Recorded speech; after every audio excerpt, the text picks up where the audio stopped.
Hello and welcome to step 3 of the secrets of how to buy a home in 6 easy steps.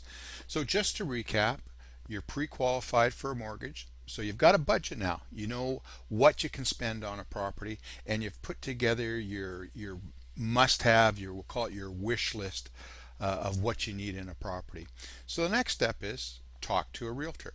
Now you don't have to use a realtor. But most properties are going to be listed by a realtor, so at some point in time you're certainly going to get introduced to one, and in some respects it's a little bit hard to avoid. But regardless, here's some things to think about. Do you want a trusted advisor? You want somebody who's going to guide you through the process, and this could be your first time buying a property, or maybe you haven't just bought a property for 10 or 15 years. Things change over time, rules change, the laws change, a bunch of things come into play here. A realtor is going to be up to speed on what's going on legally, and they're going to guide you through the process and give you good advice. There's a bunch of things come into play here. For example, when you're buying a house, you're going to need to know what sort of conditions are you going to put into the contract. Is it going to be subject to a building inspection? With financing, so is it subject to financing? What about the title? You need to look at the title. Other type of things. Is there liens against the property? All these things need to be discovered during the buying process.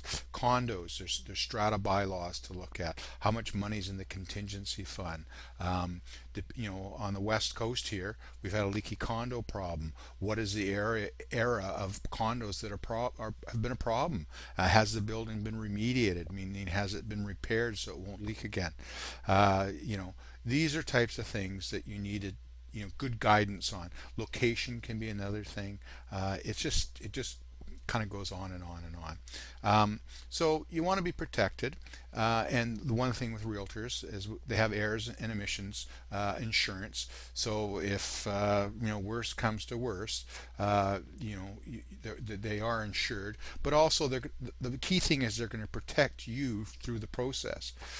You just don't find a property, make an offer on it. You need to have a way out of there, because if you're doing a building inspection and find out that there's been a leak in the foundation, or the perimeter drains are clogged up, or the roof's leaking, you probably don't want to buy the property, or at the very least you want to have the ability to go back and renegotiate on the price.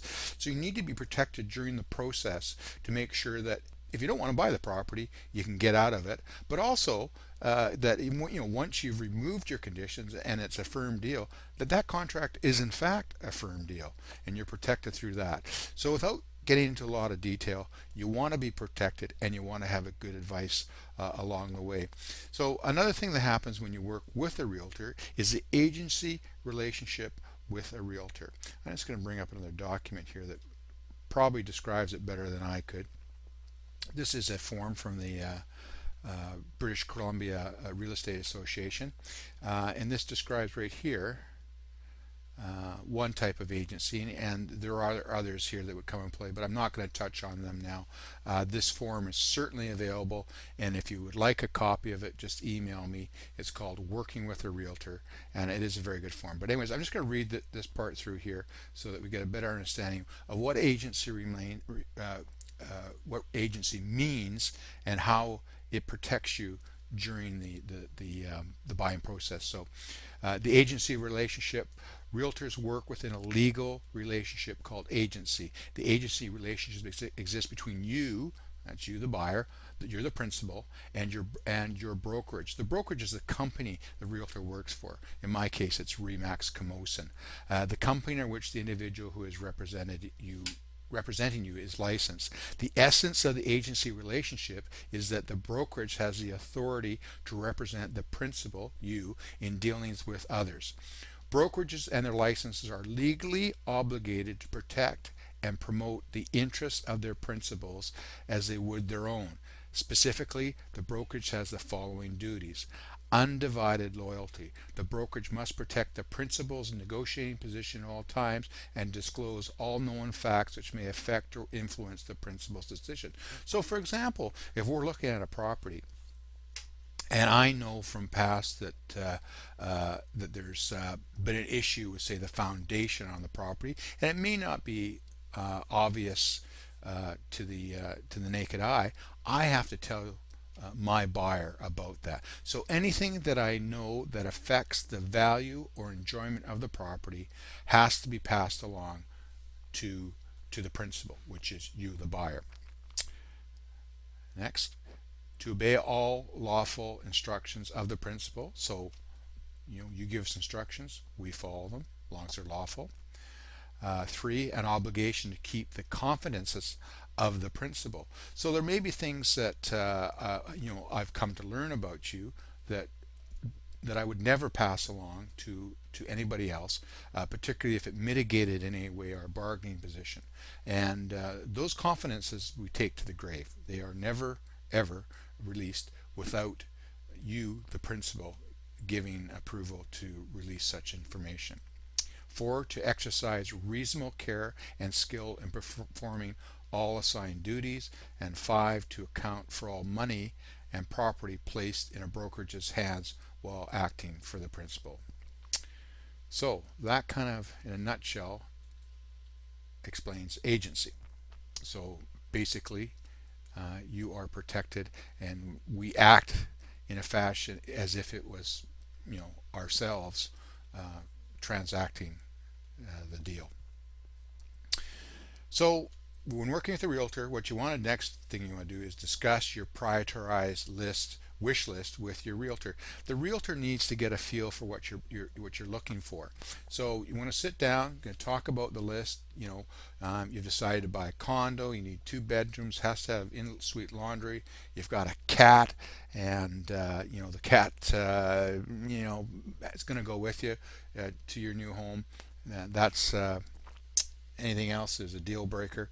So these things need to be sat down and discussed with the realtor. Basically that wish list we talked about. Take your pad of paper and discuss that with the realtor. The realtor needs to get a feel for what you're looking for. I know for myself is once you've been out looking at a few properties, that I really get a better sense of things, because the buyer's going to say that well, I don't really like that location, so next time around we probably won't go look at that, or maybe don't like that particular building, or any other types of things that come up. So the next thing you want to do is have your realtor set you up to receive new listings via email that meet your criteria. Now you're going to really love this system. We have a system called the portal. It's basically, you'll be getting the same information that I as a realtor receives. You're going to have access to virtual tours, floor plans if they're available. The realtor, if they're not on the site, the realtor can usually get them for you, assuming that they go with that listing. But you're going to find it a lot easier site to deal with than realtor.ca. The quality of the information is going to be much superior, and it's a little more recent to some of the information listings in realtor.ca is a day or so behind. So your realtor will set that up for you.